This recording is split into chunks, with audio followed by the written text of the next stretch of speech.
Notice, in accordance with the new copyright regulations, this episode, Quoth the Raven, is intended for ages 16 and up. While some of the content we sometimes feature is kid-friendly, the context of the episode is to address adults and inform them of said content for them to research as consumers in service of their youth. In other words, parents, grandparents, aunts, uncles, teachers, librarians, etc. There is the possibility of adult language present on the episode as well. Rated TV 16 and up. Welcome once again to another edition of Quoth the Raven, Lewis Bright Raven. I'm your host, Lewis Bright Raven, 29-year veteran writer, illustrator, and editor of science fiction, fantasy, horror, role-playing games, and comics. And it is a Friday night feature weekend, so people were asking what I was going to do because I've been kind of jumping around with different themes and stuff. Well, last weekend was Free Comic Book Day. And I got some cool stuff from one of the fellow guest artists that I was at Scratch and Spin Records and Collectibles at, Mr. Mike Hoffman. And also had to finish some novels I've read. So I figured I'd cover 2 or 3 different genres tonight. Mostly science fiction with a little bit of horror, but there's a little bit of science fantasy in there too as well. So let's get started, shall we? Let's start with the books. Axiom's End, a novel, $27.99. The publisher is St. Martin's Press, written by Lindsay Ellis. The genre is science fiction, ISBN number 978-1-250-25673-7, released July 21st, 2020, so it's a little bit over a year old. Got it at the library. The story takes place in the fall of 2007. A well-timed media leak has revealed that the U.S. government might have engaged in an alien first contact situation. Cora Sabino is doing everything she can to avoid the whole mess, since the force driving this controversy is her own whistleblower father. Even though Cora hasn't spoken to him in years, his celebrity has caught the attention of the press, the internet, the paparazzi, and the government. And with him in hiding, that attention is focused upon her and her family. She neither knows nor cares about whether her father's leaks are a hoax or real. She wants nothing to do with them until she learns just how deeply entrenched her family is in the cover-up and that an extraterrestrial presence has in fact been on Earth for decades.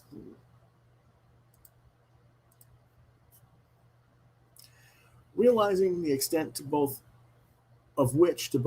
she and the public have been lied to about these circumstances, she sets out to gather as much information as she can and finds out that the best way for her to uncover the truth is not as a whistleblower, but as an intermediary.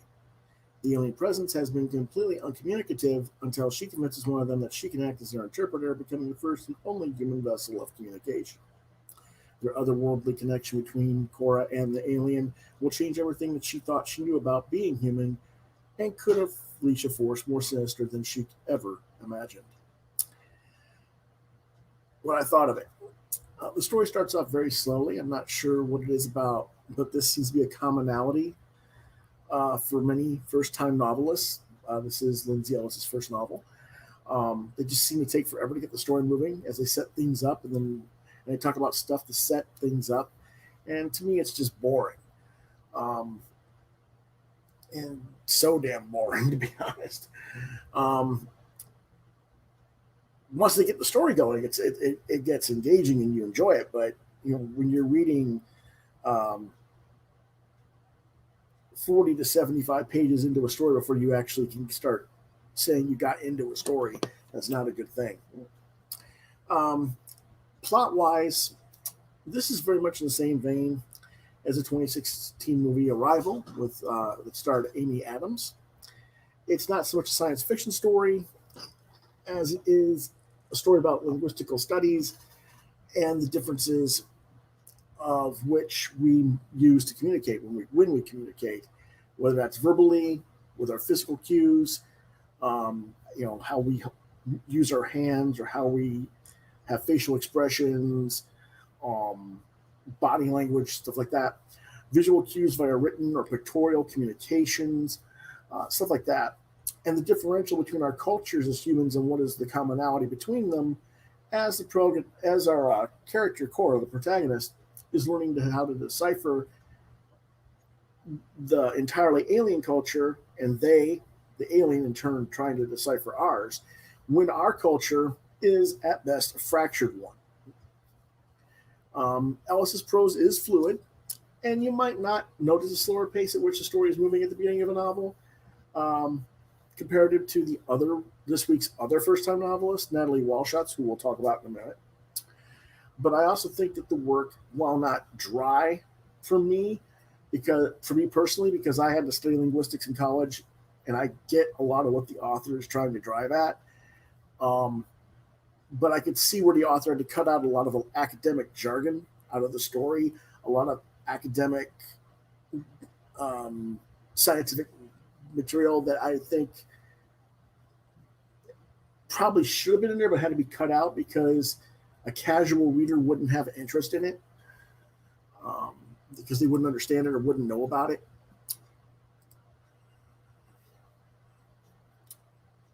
So I think to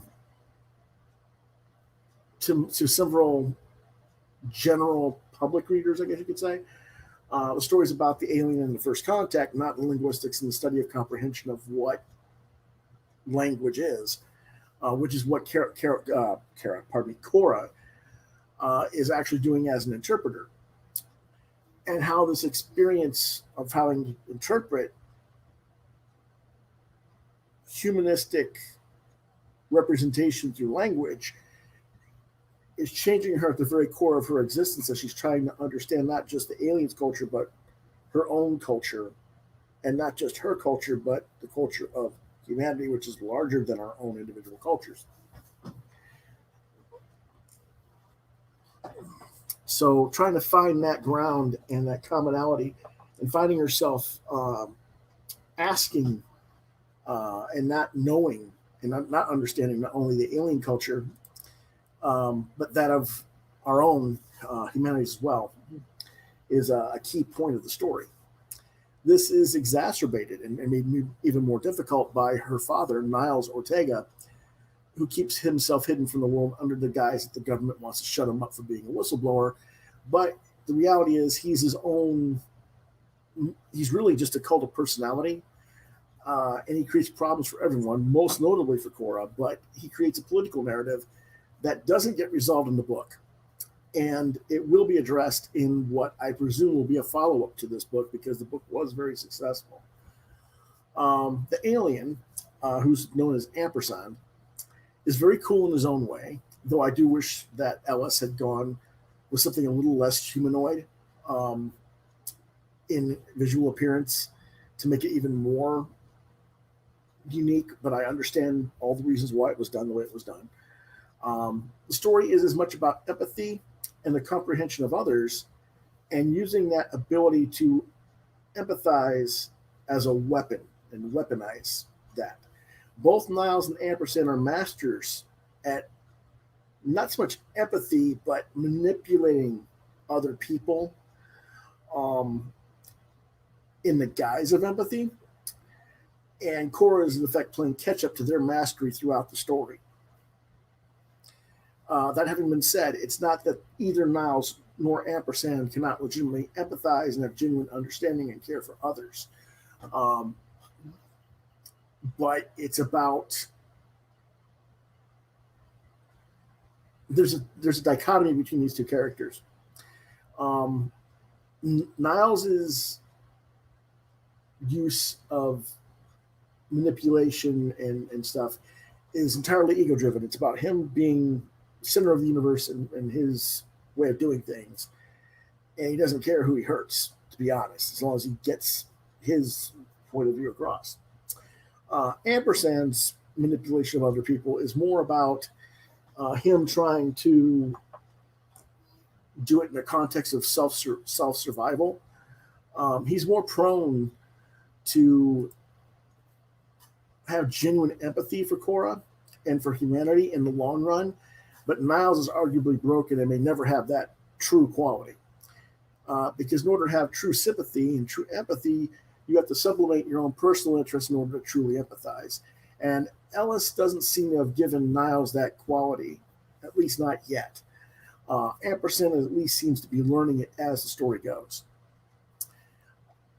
Now, it seems to me that Ellis is also trying to make a sort of ill-fated romance of the Cora Amberson relationship.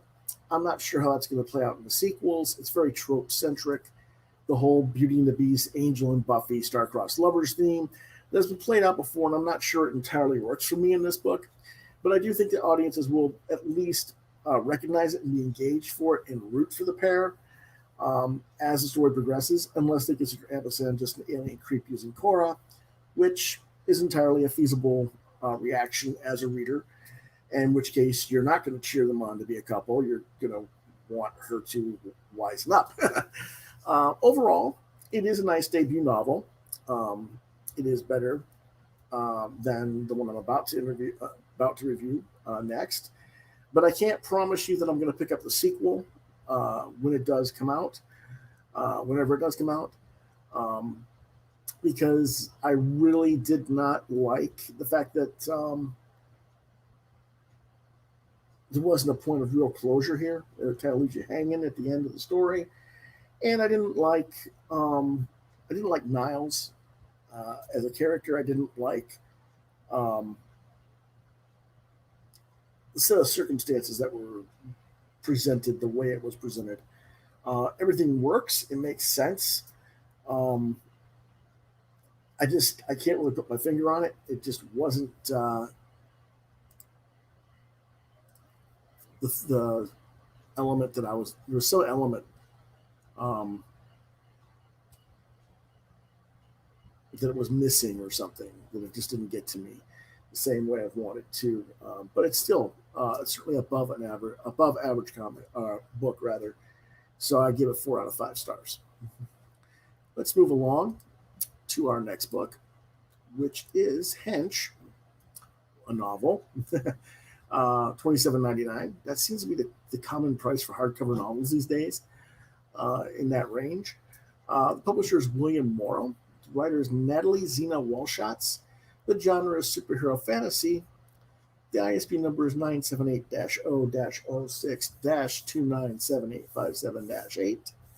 Released September 22nd, 2020. Didn't realize I typoed that. I would have corrected it before the show if I'd seen it. Anyway, what it's about. The lead character, Anna, does boring things for terrible people because even criminals need office help and she needs a job. Working for a monster lurking beneath the surface of the world isn't glamorous. But is it really worse than working for an oil conglomerate or an insurance company?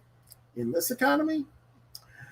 As a temp worker, she's just a cog in the machine. But when she finally gets a promising assignment, everything goes very wrong, and an encounter with a so-called hero leaves her very badly injured. And to her horror, compared to the other bodies strewn about in the aftermath of the battle between the hero and the villain, she's the lucky one. Of course, because her employer now goes to prison, she gets laid off and doesn't have money. She's very badly injured. She has all these medical bills that she can't pay. It's a very, very bad situation.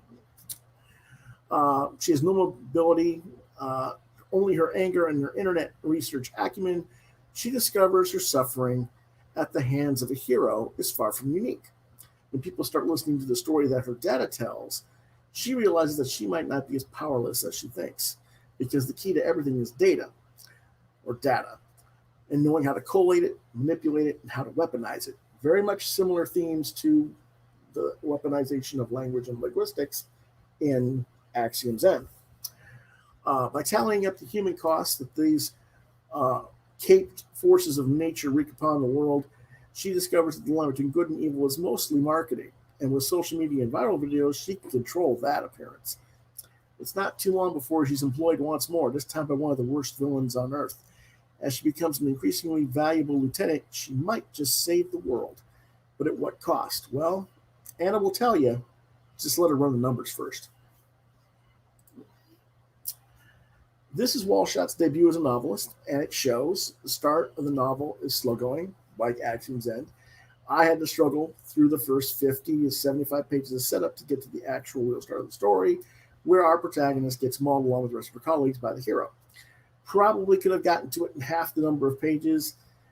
There's way too much character banter, attempting to show all these characters who, to my mind, ultimately don't matter to the whole of the story as people that we're supposed to care about, because we don't really see them that much after the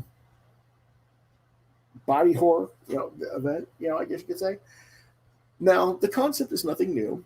It's not like I haven't read superhero fiction where the villains outsmart the heroes, or I haven't read this genre of fiction with a more realistic approach. It's actually been a quite popular subgenre of modern fantasy and has been since the 1970s, most notably with books like Robert Mayer's Superfolks from 1977, Michael Bishop's Count Dagger's Blues from 1992, the Wild Card novels and anthologies by many different authors from 1987 rather, to the present day, and Carrie Vaughn's Golden Age novels.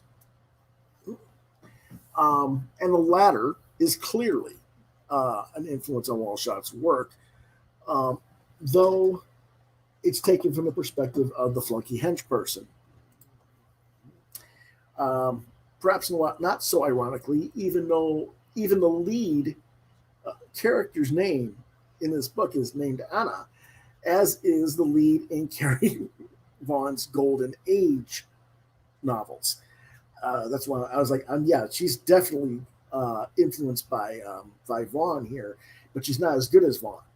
Her writing style just isn't anywhere as engaging or smooth as Vaughn's work, whose work we will talk about in a little bit in an unrelated genre and title shortly. In many ways, I just felt like I was reading a second or third tier version of stories I've already read by better writers. Technically speaking, the writing is sound, but it's a bit ponderous in spots, which is pretty common for a first-time novelist.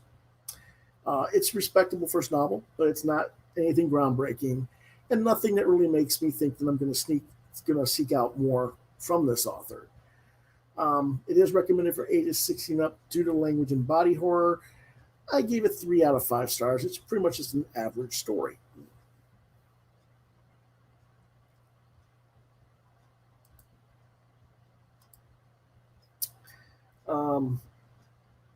Someone asked me if I rated the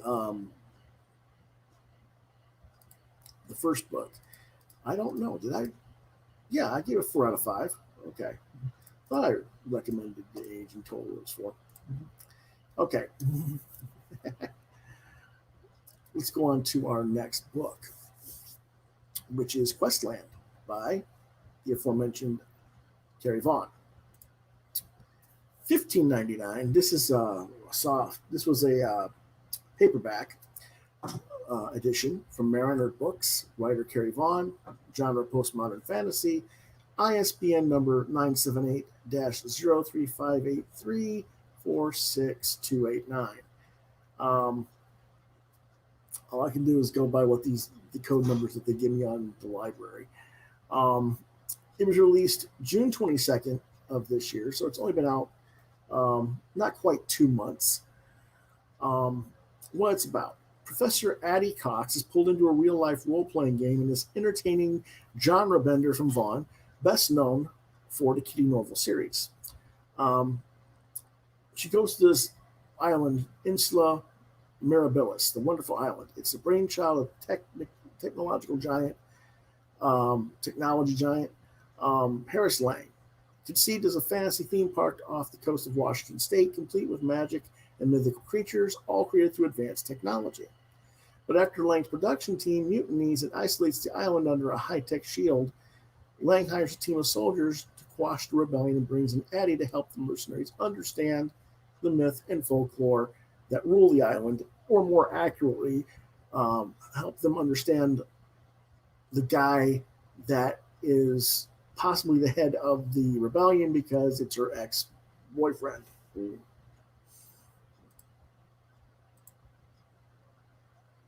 Now, Addie's, she might be his best hope for reining in Dominic Brand because it is the mutants leader and her ex-boyfriend. But the island, replete with dragons, unicorns, wards, and other creatures and enchantment, the island is even more fantastic than even she could have imagined, and she soon discovers that the developers have continued working, rendering useless the maps that she and the soldiers have. To regain control of the island from Dominic, the group will have to navigate a series of traps, challenges, and side quests to reach the island's center and shut it down. what I thought of the book. I think Carrie Vaughn spared no research expense on the story. It owes so much to so many different pop cultural works.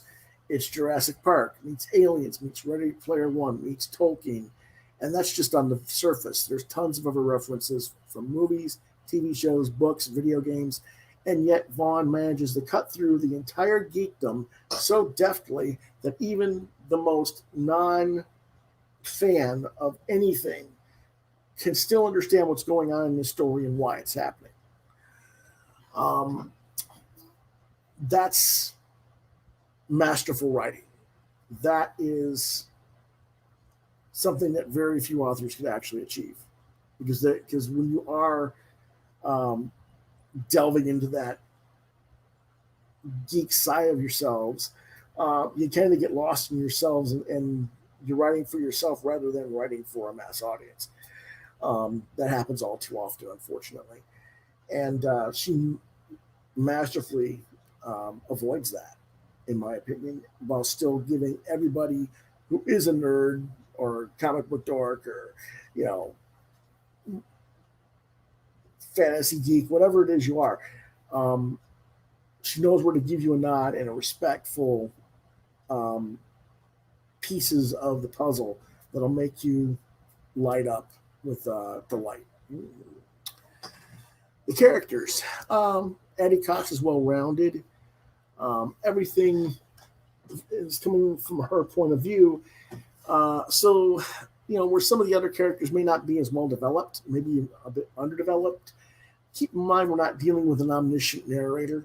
And narrator is not only not is she not omniscient, she's not entirely a reliable narrator. She's mostly reliable, but there are scenes where you can tell that it's coming from a little bit off center, but it's done so purposefully, not because Vaughn lapsed in writing the tense or writing what was going on. The final confrontations in the last chapters of the book are a little bit overboard for me, but Vaughn at least made people die and get severely injured in those events. It's a very breezy, quick read book. I read the whole book in like less than 3 hours. Light in some ways, but it's darker in tone in other ways. She could have taken it much darker, given the protagonist's past. Addie suffered a shooting, and her then boyfriend and best friend were killed when she was in college, 15 years prior to the current events of the story, before she met the guy that is her ex-boyfriend in the story.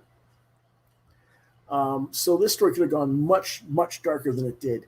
And I'm kind of glad that it didn't, because the epilogue of the story, we're adding two of the mercs who were with her, who survived, basically had to sign non-disclosure agreements and pretend none of this ever happened, while, of course, the government seizes the island and all of its tech for their own purposes. It left me both ticked off and wondering if Vaughn does have a sequel of sorts in mind. She probably does. And if she does, that's going to be real interesting to see where that goes.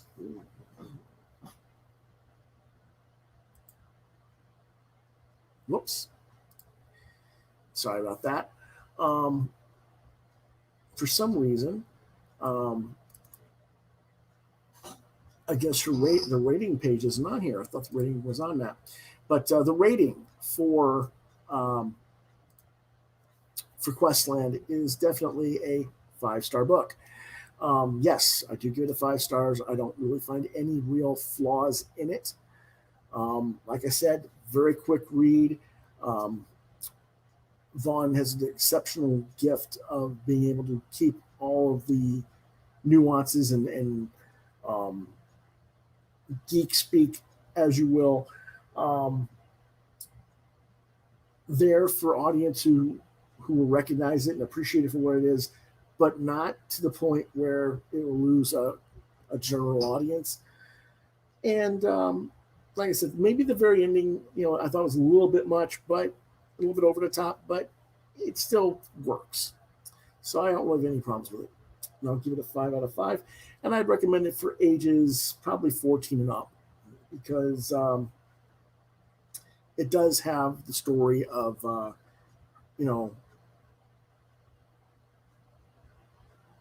the college shooting and her past in there, which is a little bit triggery, a little bit. You might, so I'd say 14 and up maybe for that. There's a few other scenes here and there that are maybe a little bit gruesome, but I think 14-year-olds can handle it.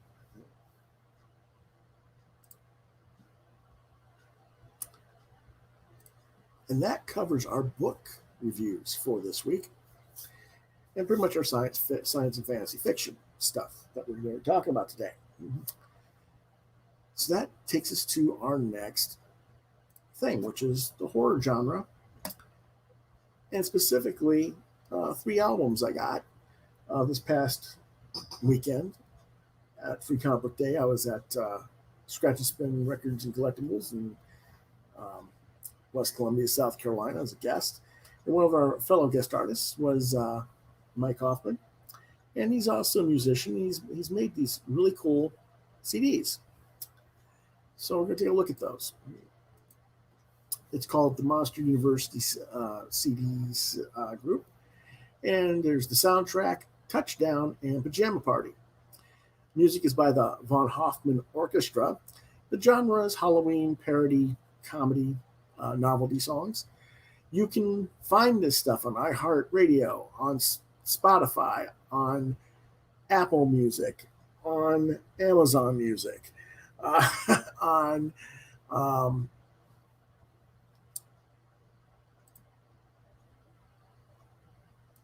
YouTube, on Discogs. They're just all over the place. You can get it at BarnesandNoble.com. You can get it at TowerRecords.com. They're just all over. And what it's about. These albums are modern original songs in the same classic vein as the classic 1950s, 60s, and 70s novelty songs in the horror or Halloween theme, such as Bobby Porus Pickett and the Crypt Keeper's Monster Mash from 1962, John Zacharias' Dinner with Drac, Parts 1 and 2 from 1958 and 1960, and The Five Blobs, The Blob from 1958. All the songs here are written and performed by the Vaughn Hoffman Orchestra, actually comics artist and fantasy SF illustrator Mike Hoffman, who plays all the instruments on individual tracks and then mixes and layers them and then does vocals. He also has a few other people with him doing vocals, but it's mostly him. He's also the cover artist and designer for all the albums as well. These albums were produced and released between 2006 and 2014, with the current packaged versions from 2010 and 2016. My copies that I just got from Mike after this past weekend were the 2016 edition. Let's take a quick look at some of that packaged art. This is the cover for the CD for the first one. That is the soundtrack.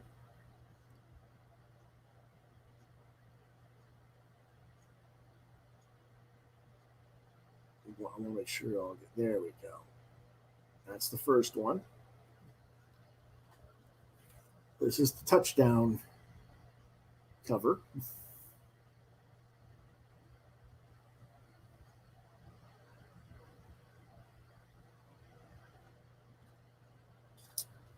And last but certainly not least, Pajama Party.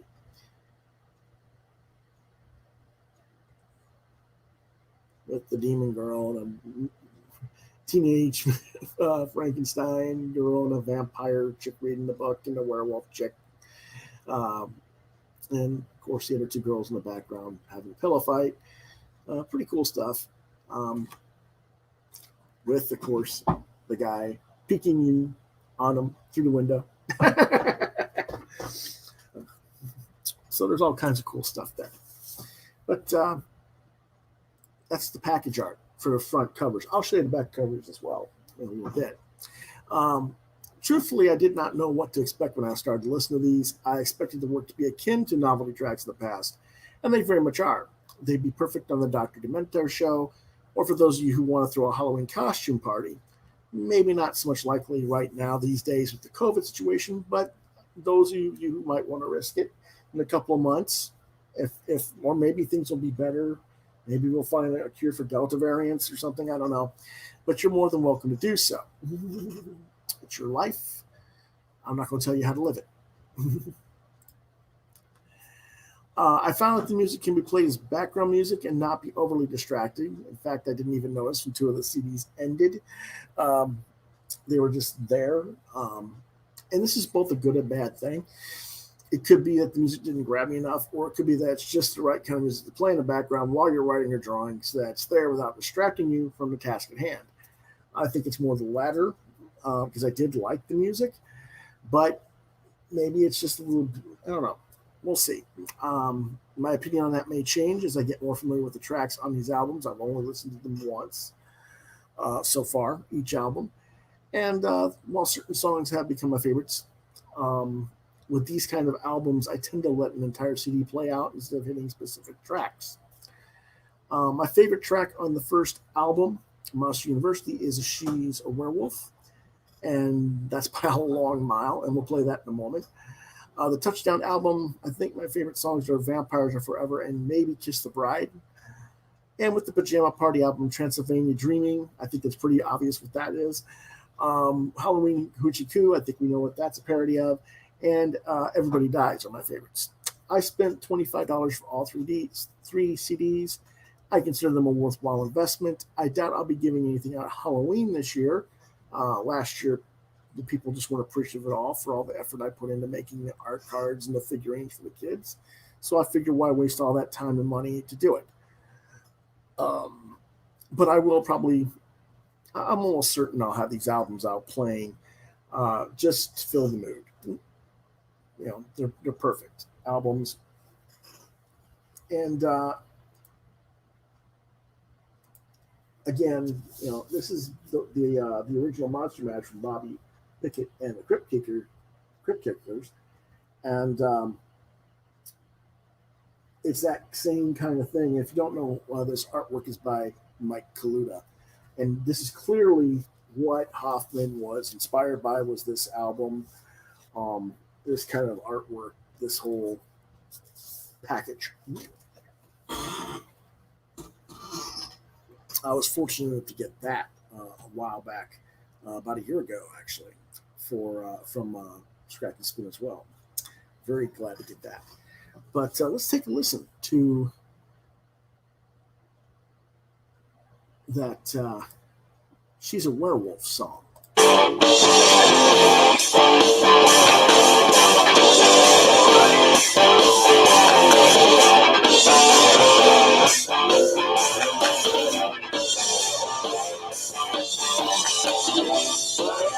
It's a little strange. She wears a collar and a chain. She starts at night with the moon tide. She's calling me, can't you hear the cry? The full moon rises in the sky. And there's nothing that I wouldn't do.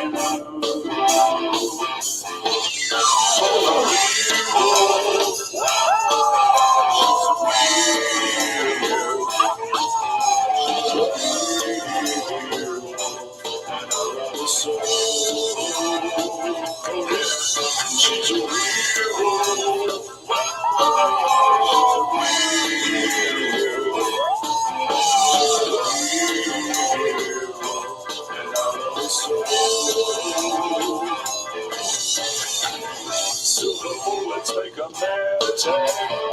She'll sink those teeth right into your neck. She hunts the forest when the moonlight fills the sky. 4-footed with a bushy tail. Men tremble when they see her trail. Her howling's loud and clear on a night like tonight. She's a weird. She's a weird.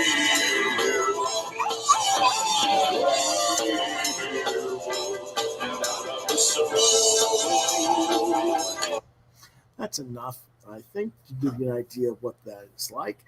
Like that was my favorite track on the first album. overall, I really do enjoy these albums. Um, I would say there, some people say it's got some mature themes to it. I don't know. I think a 12 and up or 13 up could still enjoy this without too much problem. Um, but Amazon says there's some explicit material on it. I don't remember hearing any, but maybe I just missed it.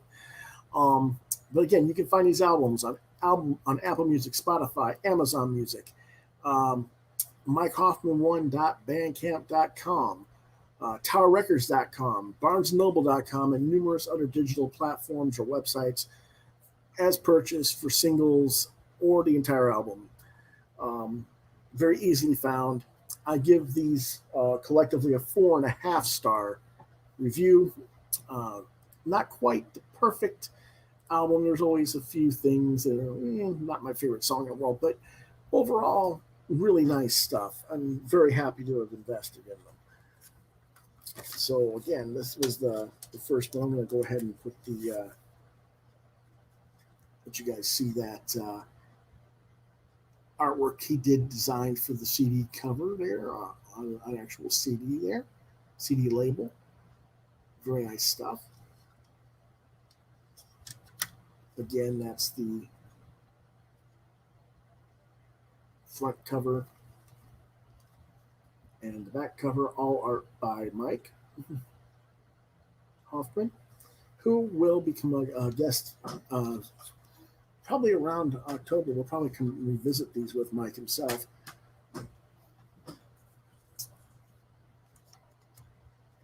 This is the third album, Pajama Party. This is basically the same thing as the front cover. Um, and then the back cover has these trick or treaters, which is just awesome. A little kid trick or treating, witch, devil, and a spaceman.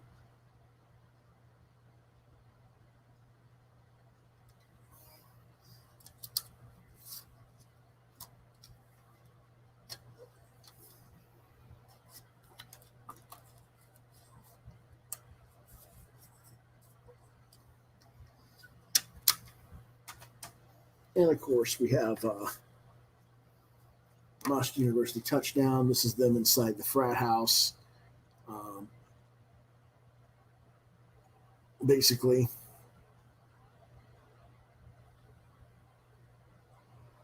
see if I can get a little closer there for you.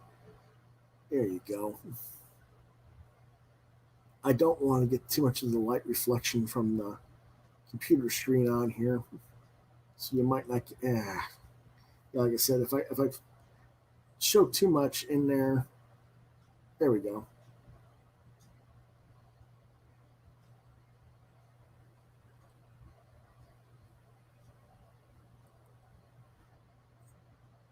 All right. Again, these are really cool albums. Certainly worth your time to invest in them. And again, the interior CD label is the same as the front cover, pretty much. Mm-hmm.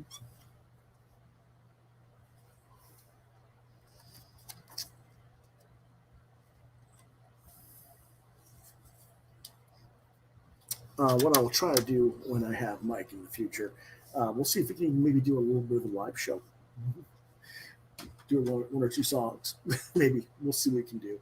Um, he probably can't because, like I said, he does actually all the instruments himself in tracks and then layers the tracks together. I don't know if you have a live band or not, but I'll talk to him about it. We'll see what we can do come October, folks. But because that would be really fun to have. Um, but we'll see. That being said, that is the show for this evening, folks. I want to thank you, as always, for watching. And I will not be on for live draw tomorrow. Got some stuff I got to do around the house, take care of some errands and stuff. So I won't be able to do that tomorrow. I will try to be here on Sunday at some time to do a live draw. Um, and some people have been asking about the fourth season. They've been asking questions like, why am I doing it now instead of waiting until the end of the year?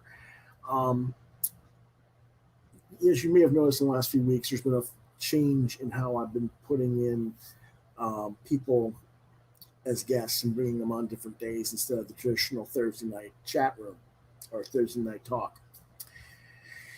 And that's because a lot of guests have been telling me that Thursday is just not a good night for everybody. So if that's the case, I'm also make that change as soon as possible so I can get as many guests on the show as possible. And that means why wait until the end of the year? Let's just do it now type thing. That's part of it. And part of it is the original season 1 started in late August or early September of 2019. So technically, that's the time for the new season, realistically speaking. Because what I did was I did a short season from August to January for season 1, and then I did a full year for season 2, and then here's season 3. And the season 3 format has been really a lot of videos because there's just so much different variety I've brought into the show over the years that I just felt it was better to reformat it back and do it now rather than go through growing pains for the next 3-4 months. And so that's why we're going to be doing it in September instead of at the end of the year. But that's a fair question to ask, and I appreciate people asking it. Another people are asking about the t-shirts. Working on it. I know it's my fault. I'll get it done. I want to get the t-shirts done. I want to get some other stuff out there so that you guys can buy some cool swag from me. Not only just representing this show, but some other material of mine as well. So hopefully that'll be ready by September 6th. We're working on it, but we'll see what we can do.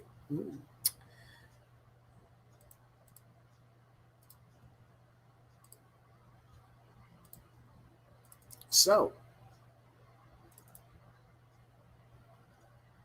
if you want to reach me, Facebook, Lewis.BrightRaven, Twitter at LewisBrightRave2. You can see some of my artwork at deviantart.com/BrightRaven. You're watching Quoth the Raven, Lewis Bright Raven exclusively on YouTube. If you have questions, you want to commission me for artwork, you want to recommend a book to me or a comic series to me, crowdfunding campaign to me, you reach out to me at Lewis, at Quoth the Raven LBR72 at gmail.com.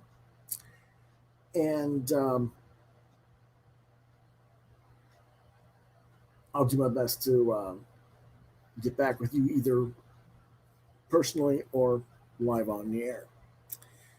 And if I don't do that, then try me at lewisbrightraven at yahoo.com.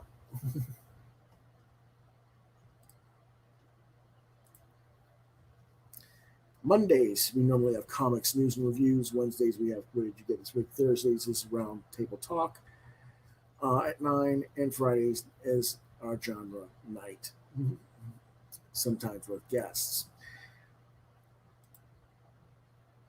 Live draws are usually on Saturdays or Sundays. If you liked this video or you think others might, please hit the like, share, and subscribe buttons to continue to get content from this channel. As always, the Raven thanks you for your support. We will see you next time. Thanks for watching. Have a good one.